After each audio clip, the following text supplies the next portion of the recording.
Sometimes our body speaks in whispers. Headaches, cravings, burnout or restlessness, whatever you want to call it, right? But when we ignore it, those whispers just get louder and louder. So in this episode of my Finished Year Strong series I'm creating for you guys, we're learning how to recharge our bodies through the science of sleep, energy, and dopamine. So as we approach the final few months of the year, if you just haven't really been feeling yourself lately and you've been feeling a bit off and tired, this video is for you. Okay, so if we're going to actually finish the year strong, not just push through and just say, oh, thank God we got there, but I feel energized doing it, we need to start with dopamine. Because if we're completely honest, a lot of us just aren't tired because of sleep. We may be tired because our motivation system is just completely off balance. The dopamine isn't just about feeling good, honestly. It's about wanting, it's what makes us get up, move, plan, and just enjoy. But when we've been constantly overstimulated, so such as sugar, stress, too much scrolling, the brain goes, okay, this is too much, and starts to numb the response. That's why even rest doesn't feel restful. We've dulled the system that's supposed to basically give us drive. So this is what psychologists call a dopamine deficit state, where everything just feels flat, even things we used to enjoy. But do you know what? We can reset it, so it's okay. And doing that is key to getting our energy and our focus back for the rest of the year. So we start small, low dopamine joy, for example. So that means doing things that don't necessarily spike our brain but soothe it. So walking in silence, washing dishes or packing the dishwasher with like music, for example, drinking warm drink and journaling, or even listening to gospel. These moments rebuild sensitivity to real pleasure, not synthetic highs. So what's beautiful here is that we can actually reset what our brain chases. Our energy stops crashing, right? We move with clarity again.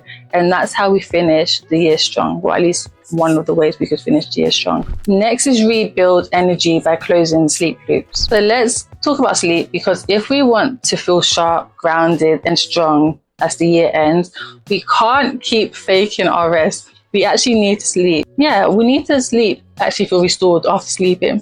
So here's the science. Our brain moves through 4 to 6 sleep cycles each night. Light sleep, deep sleep, and then rapid eye movement. If we wake up like mid-cycle or end up scrolling too late or fall asleep with our mind just racing, those cycles get cut short.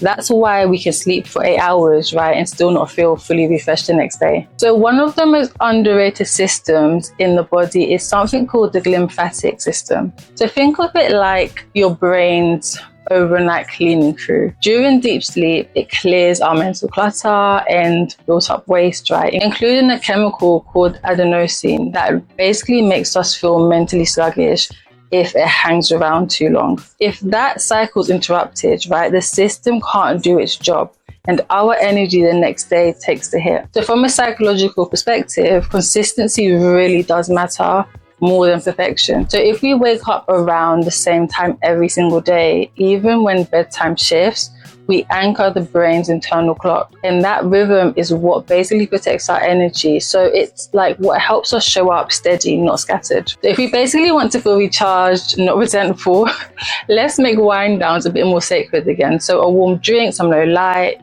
some music, some prayer, even 10 minutes. Like, it's not about control, it's really just about closure. The one thing that really shifts everything, when we protect our sleep cycles, we stop carrying yesterday's exhaustion with us into tomorrow. That's real recovery, and it's basically what's going to help us finish the year strong and refreshed. And to be completely honest, I know how difficult it is to get a good night's sleep every single night, but I think even if you get a few good nights in, it's better than no good nights. Point number 3, reset your natural energy clock. Let's talk about mornings, specifically light.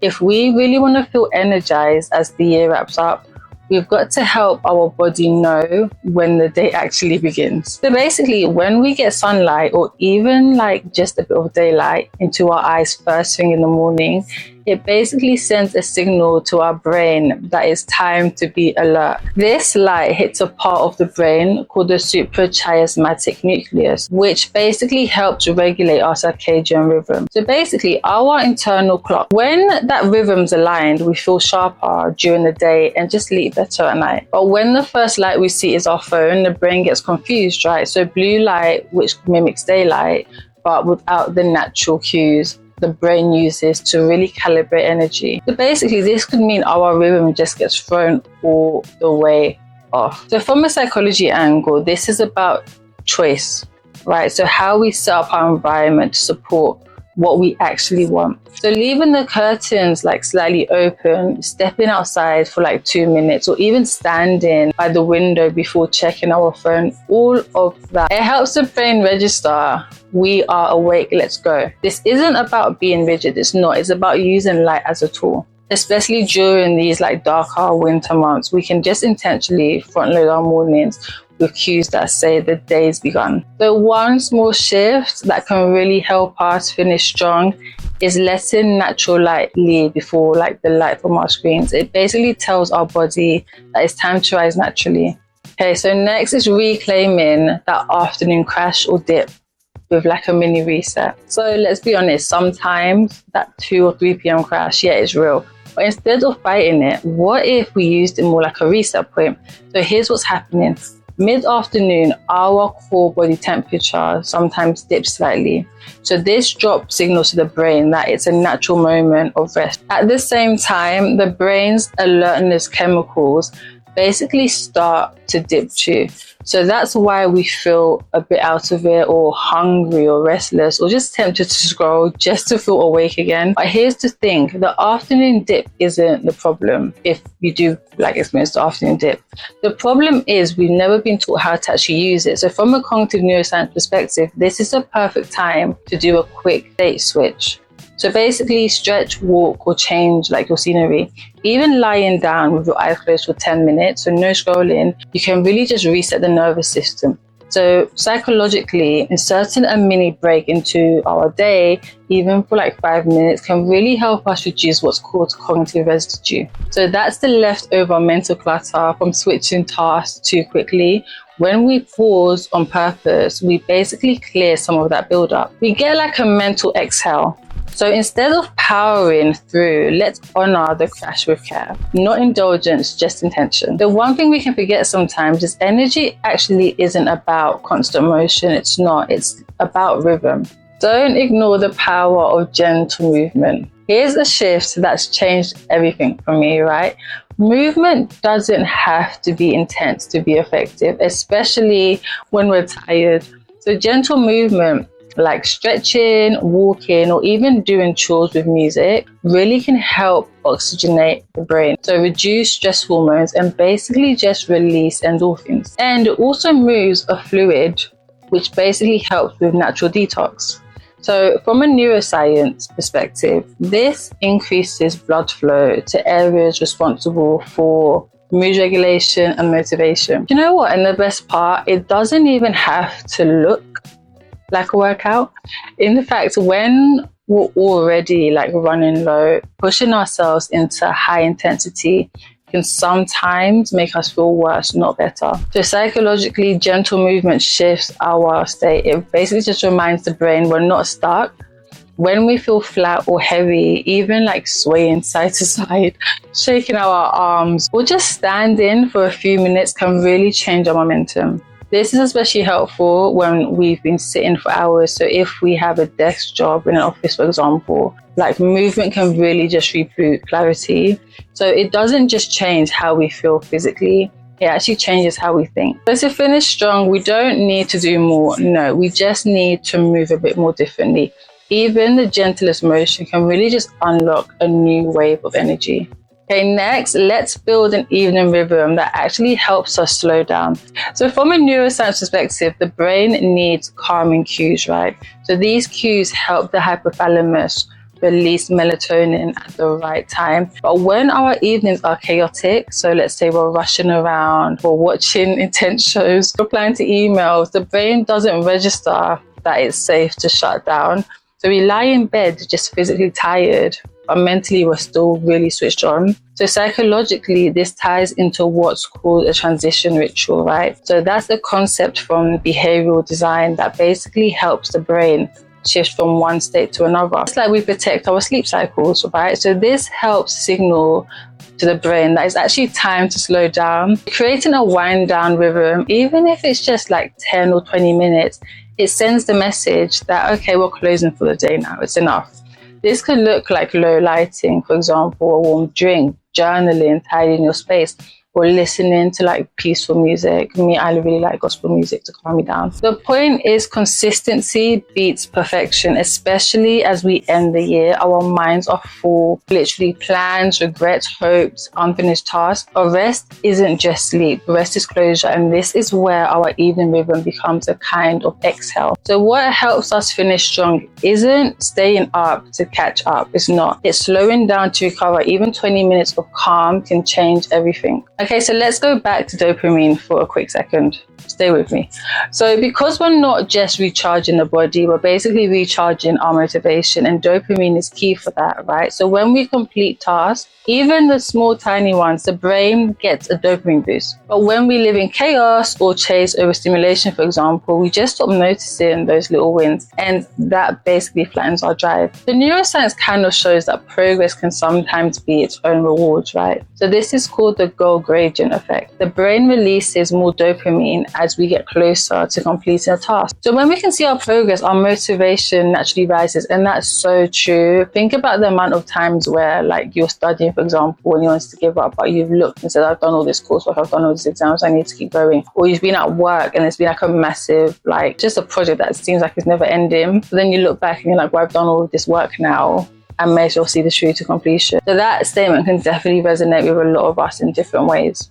So practically this means breaking things down, right? So instead of saying I need to finish my whole reset routine, we can start with, okay, make the list, lay out the journal, choose one dinner recipe. Every tick on the list is a signal to the brain, okay, we're moving forward, let's keep going. And spiritually, this is where we can even ask God as well, the Father, the Son, and the Holy Spirit, to make us see progress, not just perfection. Because real momentum is often built quietly, right? Task by task. So to finish strong, we don't need bigger goals, just smaller wins that feel real. Dopamine is built through progress, not pressure. Okay, so we actually need to talk about something that's really common at this time of the year. I mean, I used to do this, not anymore though, and that's just pushing through. The powering past our limits, but the brain and body pay for that, trust me. So when we ignore tiredness, our stress systems stay activated, cortisol rises, sleep gets disrupted, right? We become just reactive, sensitive, and less patient. So from a neuroscience standpoint, the prefrontal cortex, which is the part of the brain that basically helps with decision making and self-control, starts to really underperform. So we make poor choices and we just burn out faster. So psychologically, ignoring our body's signals often comes from internalized pressure. So for example, saying stuff like, oh, I should be doing more, other people are coping. But as we finish the year, what we actually need is discernment to know the difference between fatigue we can move through and fatigue we actually just need to honor. So pretty much this means potentially choosing rest instead of another thing on our to-do list, going for a walk instead of a workout, or just being honest with God in prayer. For example, just let him know that you're tired and help me pause. Help me rely on your strength. That's not weakness, that's wisdom. So we don't finish strong by ignoring the signs. No, we finish strong by really listening and letting rest just reset us. Here's a few things we can consider implementing to recharge our bodies. So firstly, breathe slow. Slow breathing has actually been shown to activate the parasympathetic nervous system. So that's the part that calms us down. It basically tells the body, look, we're safe, it's okay. Secondly, drink your water, hydrate. Even mild dehydration affects brain fog and fatigue. So drinking a glass of water, it's like a simple rehydration cue that just resets energy.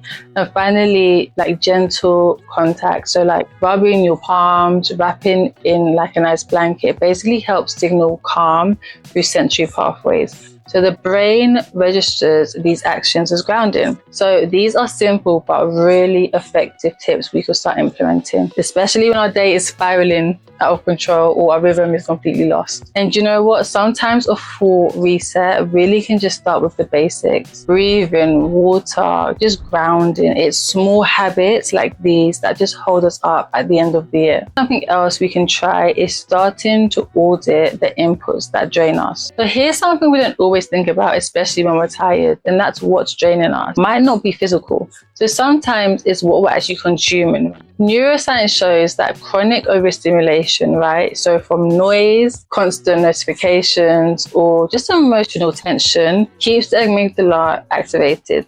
So that's the brain's like threat detector. And when it's always on, we burn through our energy trying to manage invisible stress. So psychologically, we absorb what we consume. The accounts we follow, for example, the conversations we may have, the background noise we just let in for whatever reason. These things shape how we feel. So if we're trying to finish the year strong, we really have to protect our inputs and what we're consuming. So this doesn't mean isolating ourselves, not all. It just means curating a bit more better. So just really choosing what supports our peace and what we're consuming. Honestly, something that I'm probably going to start doing and praying for once I start to curate more is just praying and asking for a bit more discernment and a bit more wisdom. Okay, and finally, let's finish here with rhythm, okay, not intensity, rhythm. As we wrap up the year, we can really choose to create a reset that doesn't drain us, one rooted in clarity, energy, and peace. So the brain thrives on rhythm, right? So steady wake up time, simple meals, light movement, wind downs, just close the loop. When we do these things consistently, we give the nervous system a sense of safety. And safety builds energy. From a faith lens, if you are a person of faith, this is where we can really go in and reflect and pray and ask Christ to lead our new rhythm. Not one based on performance, but one based on peace. Because peace, that is intentional and we need to protect it. So instead of racing to like the finish line, we can return to flow. We build a rhythm that sustains us into the new year, instead of one that literally will burn us out by the time it gets to February. So the best way to finish strong is to finish with rhythm. And that rhythm can start whenever you want it to. Okay, so that's it for me. Those are all my ways that you could potentially recharge your body and finish your year strong. Whether it's sleep, energy, or dopamine that's literally falling off, there is always a way back, and it starts gently. If this helped, fantastic. Check out the rest of the videos on this channel. And also, don't forget, I've left you some freebies in the description box, and I will see you in the next video. Bye.